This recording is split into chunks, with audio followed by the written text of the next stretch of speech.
ప్రవీణ్ పగడాల case మళ్ళీ తెరపైకి వచ్చింది. కేఏపాల్ ఇప్పటికే దాని గురించి కూడా పోరాడుతూ ఉన్నారు కోర్టులో. అసలు కోర్టులో ఏం జరుగుతోంది, అది యాక్సిడెంటా హత్య అన్న విషయంలో అయితే కనుక ఆయన ఒక క్లారిటీ తీసుకొచ్చే ప్రయత్నం అయితే ఇప్పటివరకు చేస్తూ ఉన్నారు. ప్రస్తుతం మనతో కేఏపాల్ గారు ఉన్నారు. సార్, ఏంటి అసలు ప్రవీణ్ పగడాల కేసు ఇన్ని రోజులు కూడా అంటే ఆల్మోస్ట్ దాన్ని క్లోజ్ చేసేసిన పరిస్థితి, మీరు ఇంకా పోరాడుతూ ఉన్నారు, ఏం జరుగుతుంది అసలు ఆ కేసులో? మన దేశంలో జీవితానికి విలువ లేదు. ఎవరైనా చస్తే 1,00,000 రూపాయలు 2 లక్షలు ఇవ్వడం అలవాటు అయిపోయింది. అదే రాజకీయ నాయకుల కుటుంబాలకైతే లక్షల కోట్లు విలువ ఒక జీవితం. పుట్టిన పిల్లోడికి కూడా 4 గవర్నమెంట్ సెక్యూరిటీ ఉంటారు, ఎందుకంటే ముఖ్యమంత్రి మనవడు గనుక. ఇదే ప్రవీణ్ పగడాల అమెరికాలో ఇలాంటి కానీ హత్య జరుగుంటే ఇది హత్య అని వితిన్ 24 అవర్స్లో రుజువు అయిపోను. నేను ఇది హత్య అని రుజువు చేసి చూపిస్తా. ఏ కోర్టులోనైనా నాకు పర్మిషన్ ఇవ్వలా. ముందు నేనేం అడిగాను, సిబిఐ ఎంక్వైరీ ఎందుకు అడిగాను, ఇక్కడ పోలీస్ సూపరింటెండెంట్ ఆఫ్ పోలీసు దీన్ని హత్య కాదు ఇది యాక్సిడెంటే అన్నారు. ఎఫ్ఐఆర్ ఫైల్ చేయడం ఎందుకు లేట్ అయింది? నేను 20 ప్రశ్నలు అడిగాను, ఈ రోజుకి జవాబులు లేవు. సో ఈరోజు నేను ఎందుకు విత్డ్రా చేసుకున్నానంటే, నేనే ఇది హత్య అని వాళ్ళు యాక్సిడెంట్ అంటున్నారు. ఛార్జ్ షీటు చదివిన తర్వాత, రిపోర్టు వచ్చిన తర్వాత వీళ్ళు ఏ విధంగా కంక్లూజన్కి వచ్చారు అన్నది నేను ఏ కోర్టులో ఫైల్ చేయాలో ఆ కోర్టులో ఫైల్ చేస్తాను అవసరమైతే. లేదు అంటే ఇప్పుడు చూడండి, చార్లీ కర్క్ను అమెరికాలో చంపేశారు 2000 సెప్టెంబర్ 11ని. డైరెక్ట్గా షూట్ చేశారు. ఇది డైరెక్ట్గా షూట్ చేయలేదు, దొంగతనంగా. నా ఇన్వెస్టిగేషన్ అన్నిట్లో తేలింది ఏంటంటే ఇది హత్య. కోట్ల మంది దీన్ని నమ్ముతున్నారు ఇది హత్య అని. కోర్టు నేను చెప్పినప్పుడే ఇది సీసీటీవీ ఫుటేజ్ సీజ్ చేసి ఉంటే, నేను అడిగినప్పుడే డాక్యుమెంట్స్ అన్నీ సీజ్ చేసి ఉంటే, సిబిఐ ఎంక్వైరీకి ఇచ్చి ఉంటే ఇది హత్య అని తేలిపోయి ఉండేది. మన దేశంలో ఏంటంటే ఒక గొప్ప ఎంపీ గారు, రాజశేఖర రెడ్డి గారు తమ్ముడు వివేకానంద రెడ్డి, ఇంటిలో ఆయన్ని నరికి గొడ్డలతో చంపిస్తే ఇవాళ వరకు అది హత్య కాదా అన్నది రుజువు చేయలేని పరిస్థితి మన గవర్నమెంట్లు, ఈ సిబిఐలును ఈ స్టేట్ గవర్నమెంట్లను. చంద్రబాబు నాయుడు ఏమో ఆయన చేయించాడు అంటాడు, మామనే చంపించాడని జగన్ అంటాడు, జగన్ ఏమో చంద్రబాబు నాయుడే చంపించాడు అంటాడు. వాళ్ళిద్దరే ముఖ్యమంత్రులు.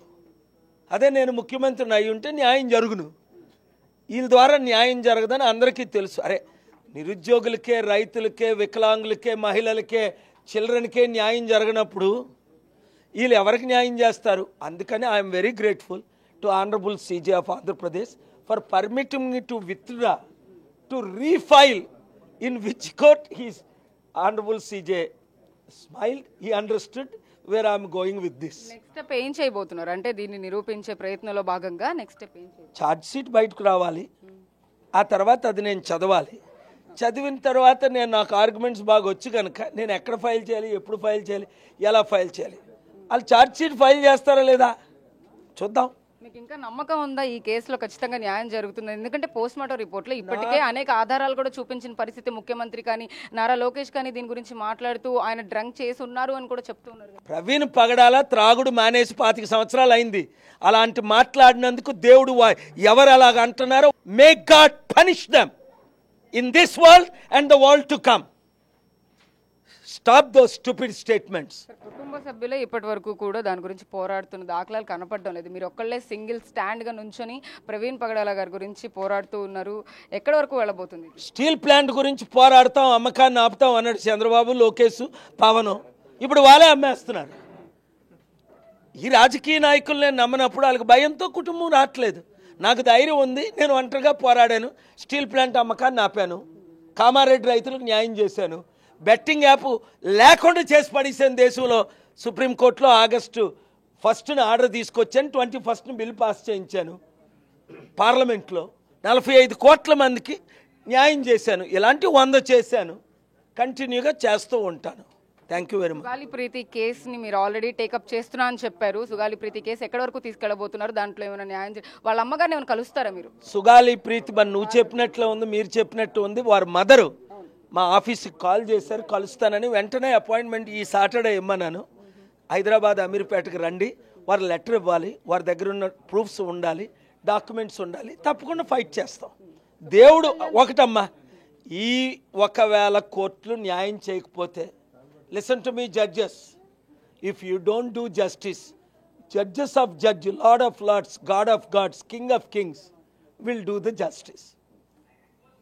Please do the justice. If you don't do, for every matter, there is a judgment by God Almighty. But I have great faith in Honorable High Court Chief Justice Thakurji. I have great faith in Suryakantji and Vikramnathji in the Supreme Court. I have great faith in judiciary. Still there is hope. అది నాకు నమ్మకం ఉంది, ఇక్కడ Andhra Pradesh chief justice గారు న్యాయం చేస్తారని. అలాగే supreme court Surya Kant గారి బెంచ్, విక్రమ్నాథ్ గారి బెంచ్ న్యాయం చేస్తున్నారు. కొంతమంది జడ్జిలు అన్యాయం చేసిన వాళ్ళ గురించి ఏం చేయాలన్నది కోర్స్ ఆఫ్ యాక్షన్ తీసుకుంటాం. సార్, ఫైనల్గా ఉప ముఖ్యమంత్రి పవన్ కళ్యాణ్ ఏదైతే ప్రామిస్ చేశారో, హామీ ఇచ్చారో ఆవిడకి ఈ కేసులో న్యాయం చేస్తా అని చెప్పేసి, ఇప్పుడు కంటే పట్టించుకోవడం లేదంటూ కూడా ఆవిడ ఆవేదన వ్యక్తం చేస్తున్న పరిస్థితి. పవన్ కళ్యాణ్ తీరుని ఎలా చూస్తారు? దాని గురించి మళ్ళా ఆయన గురించి నన్ను ఎందుకు అడగడం? ఆయనే పిచ్చెక్కేడు చేస్తున్నాడో తెలియదు. ఆయన ఏదో 100 ప్రామిసులు ఇచ్చారు వీళ్ళందరూ. నువ్వు ఒక్కడి గురించి అడుగుతావు ఎందుకు? ఆయన అసలే సూసైడ్ మూడ్లో ఉన్నాడేమో. అలాంటిది వద్దు. ఎందుకంటే మాట ఇచ్చి మాట తప్పినోడికి నిద్ర పడదు రాత్రిపూట్ల. అలాంటి వాళ్ళు మనం బాధ పెట్టద్దు, క్షమించేద్దాం, పొలిటికల్గా మార్చుకుందాం. ఒక్కరు కూడా ఆయనకు మళ్ళా భవిష్యత్తులో ఈ దొంగలకి మాట ఇచ్చి మాట తప్పిన వాళ్ళకి ఓట్లేయకండి. Thank you very much. 7569441275 గ్రూపులు పెట్టండి. జూబిలీ హిల్స్లో చాలా ఇంపార్టెంట్ బై ఎలక్షన్ వస్తుంది. మీరు నన్ను పోటీ చేయమంటారా? మంచి క్యాండిడేట్ని పెట్టమంటారా? బూత్ కమిటీలో ఉంటారా? మార్పు తీసుకొద్దామా అంటే శనివారం ఉదయం, ఈ శనివారం అంటే 20వ తారీఖు ఉదయం 10 గంటలకు అమీర్పేట హైదరాబాద్ ఆఫీస్కి రండి. Thank you. అది పరిస్థితి. మొత్తం మీద ఏదైతే ప్రవీణ్ పగడాల కేసుకు సంబంధించి కూడా మళ్ళీ ఖచ్చితంగా పోరాడుతానంటూ కూడా కేపాల్ చెప్తున్న పరిస్థితి కనపడతా ఉంది. ఇటువైపు సుగాలి ప్రీతికి సంబంధించి కూడా న్యాయం జరిగేలాగా సుగాలి ప్రీతి తల్లి పార్వతితో మాట్లాడి ఈ కేసును ముందుకు తీసుకెళ్తానంటూ కేపాల్ మనతో చెప్తున్న పరిస్థితి కనపడుతుందని చెప్పొచ్చు. విడుదల శ్రీనివాస, సాహిత్య బిగ్ టీవీ విజయవాడ నుంచి.